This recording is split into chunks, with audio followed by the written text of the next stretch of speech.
So my impression of this instrument is that it's a pretty powerful violin. It feels very well set up. I think all of the instruments on the table across the board were very well set up. And it feels rather dark, actually, just from my perspective. I don't know how it sounds out there, but if I play on the G string,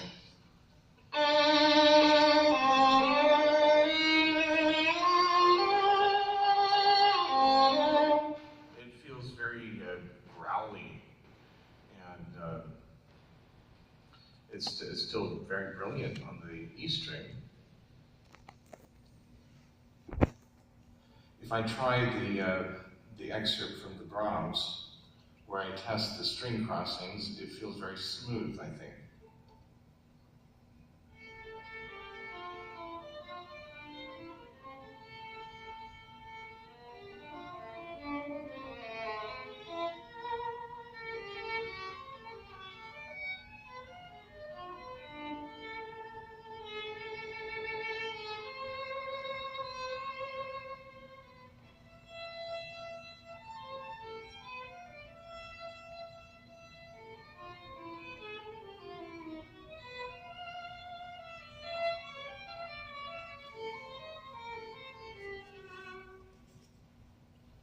And it's always a good idea when I forget to cut the excerpt short because the music, the instrument is inspiring.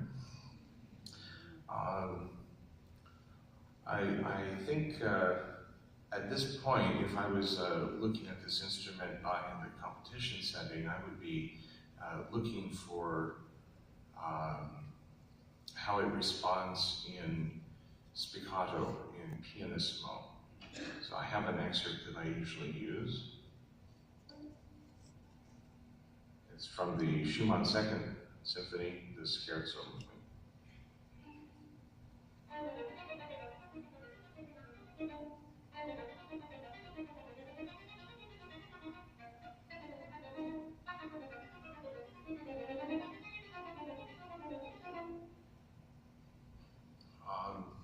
I kind of shorten it down so that it's easy to play quickly when I'm considering more than one instrument. You just take the softest part of the entire excerpt, which is in pianissimo, and it's on the lower strings. You can repeat it on all of the strings.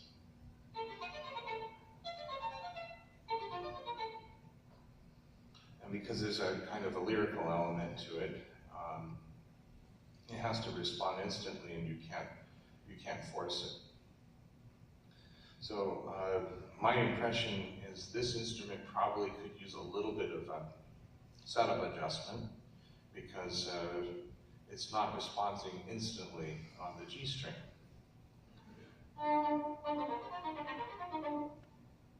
When I change the D string, it kind of jumps out just a bit.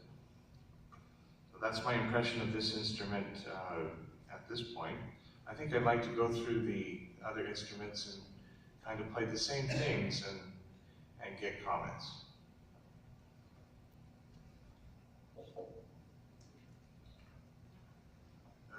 This instrument was made by Artur Friedhoff, number 11, and it had a certificate for tone.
Okay, so my impression of this violin is that it has quite a lot of power, and it's very, in my ears, very well balanced, even sound. I don't feel that it's particularly dark or particularly brilliant.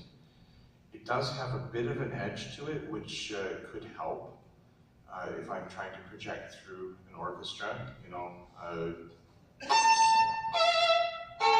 it's a nice start to the note. I do feel that, again, in the, especially on the G string and the D string, there's a little bit of a response issue. It doesn't feel as fluid. I have to compensate and push a little bit extra hard on the D string. So that's something I would want to adjust out. And I should just note that the tungsten putty that sometimes works for the wolf note, it can also give that last little bit of, it's probably damping that the string needs. I've had some luck with that. After all kinds of adjusting and everything else is kind of run to its logical conclusion, sometimes the tungsten putty will actually help with that last little bit of playability, for what it's worth.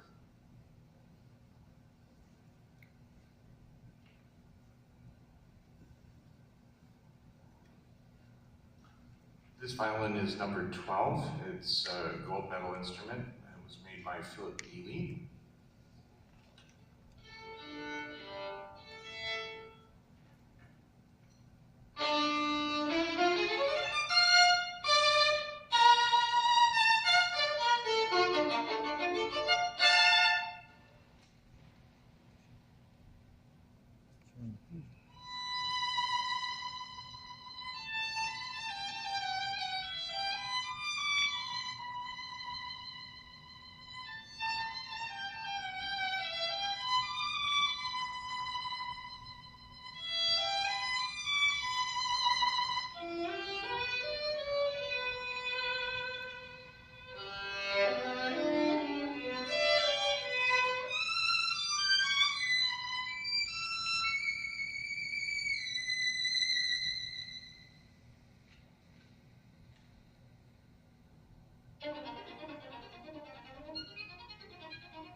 This violin seems rather on the dark side on the G string.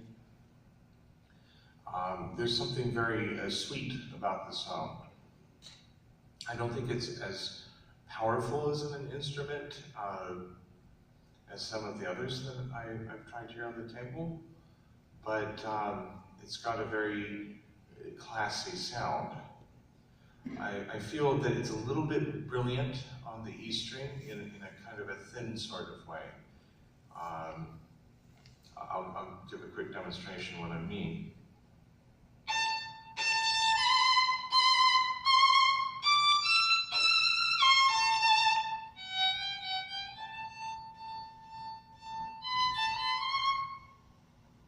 If this was my instrument, I'd probably put a thicker E string on because it feels just a little bit, you know how a cheese cutter sometimes has this really thin wire?